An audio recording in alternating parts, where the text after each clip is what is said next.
আসসালামু আলাইকুম বন্ধুরা, আপনারা কেমন আছেন? আপনার তো আমি ভালো আছি।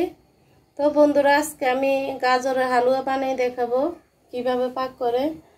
তো কিভাবে বানাই, আমি এদিকে আধা কেজি আধা কেজি এরকম ছোট সাইজের নিছি। আধা কেজির থেকে কম আছে গাজর নিছি। নিয়ে আমি অনেকে আমের মেশিন দিয়ে করে, আমি করছি না। আমি একবারে আগে সিলা নিছি, সিলা তারপরে ছোট ছোট করে পিস করে আমি ব্লেন্ডার করে নিছি। এটা দেখতো ব্লেন্ডার করে নিছি, তো দেখতো সুন্দর লাগতেছে, খেতেও মুখে কোনো কিছু আর বাজবে না, একবারে মিশ হয়ে গেছে। আর আমি এদিকে বাদাম নিছি, কিশমিশ নিছি, আর এদিকে চিনি, আর আধা কেজি দুধ এদিকে আছে।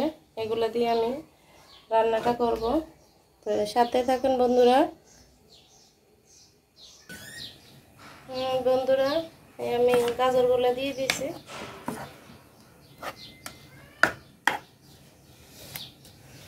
দেখছেন কতটা একবারে ব্লেন্ডার করলে একবারে মিহিন হয়ে যায়, গিয়া খেতে অনেকটা ভালো লাগে।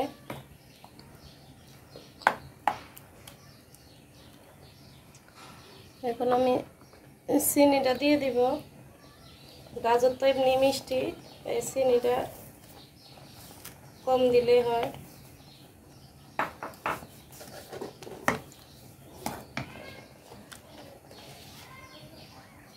একটু লবণ দিছি।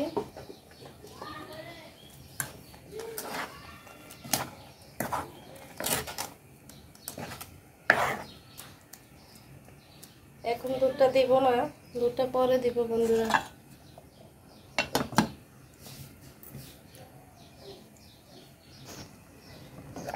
এখন আমি দুধটা দিয়ে দিব বন্ধুরা। আমি অনেকক্ষণ জাল করে নিছি।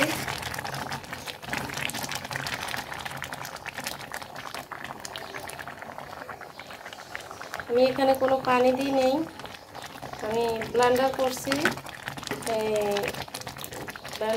ব্লেন্ডার করার পর এরকম হয়েছে, কিন্তু আমি কোনো পানি মিক্স করি নাই। এখন আমি দুধটা মিক্স করে দিব।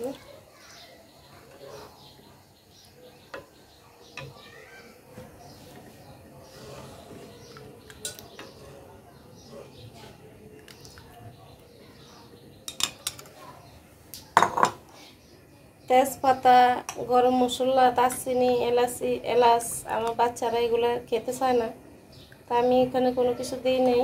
আপনারা চাইলে দিতে পারেন। আমি শুধু কিশমিশ আর বাদাম, কাজু বাদাম দিয়ে পাক করব, আর চিনি, দুধ, একটু লবণ, আর বেশি কিছু না। হ্যাঁ বন্ধুরা, আমি এখন আমার গাজরের হালুয়া বলা যায়, পায়েসও বলা যায়। এই যে একবারে পায়েসের মতো হালুয়াটা হয়ে গেছে। আমি কিছু বাদাম দিয়ে দিব আর কিছু কিশমিশ দিয়ে দিব সাথে।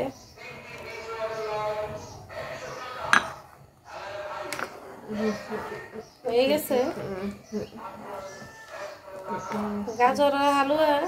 আরও অনেক অনেক গাঢ়া হয়, তা আমি দুধের পরিমাণ একটু বেশি দিছি। তাই আমার ছেলেরা এত গাঢ়া পছন্দ করে না, এত মাখা মাখা খায় না, তাই আমি একটু পাতলা রাঁধছি, পাতলা করে রান্না করছি, কারণ আমার বাচ্চারা এরকম পছন্দ করে।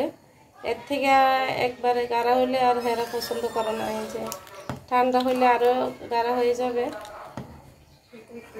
বন্ধুরা, আমার হালুয়াটা হয়ে গেছে গাজরের।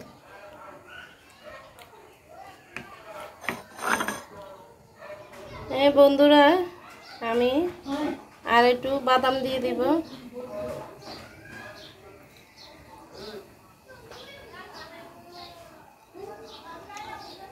ঠান্ডা হলে আরও কিছুটা হয়ে যাবে, গাঢ়া হয়ে যাবে।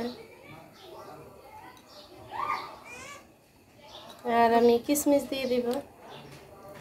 কিশমিশ তো আর এর আগেও দিছি, এখনও দিছি। তাহলে বন্ধুরা আমার গাজরের হালুয়া কেমন হইলো আপনারা কমেন্টে জানাবেন। হলো বন্ধুরা যে রেডি হয়ে গেছে, বাচ্চাদের জন্য খুব একটা মজাদার রান্না, পুষ্টি অনেকটাই পুষ্টি থাকে। এদিকে দুধও আছে এরপরে গাজর, এই দুইটাই বাচ্চাদের জন্য স্বাস্থ্যের জন্য অনেক ভালো। তাই এরকম করে আপনারা বাসায় ট্রাই করবেন। হলো বন্ধুরা আজকে এই পর্যন্ত, আল্লাহ হাফেজ।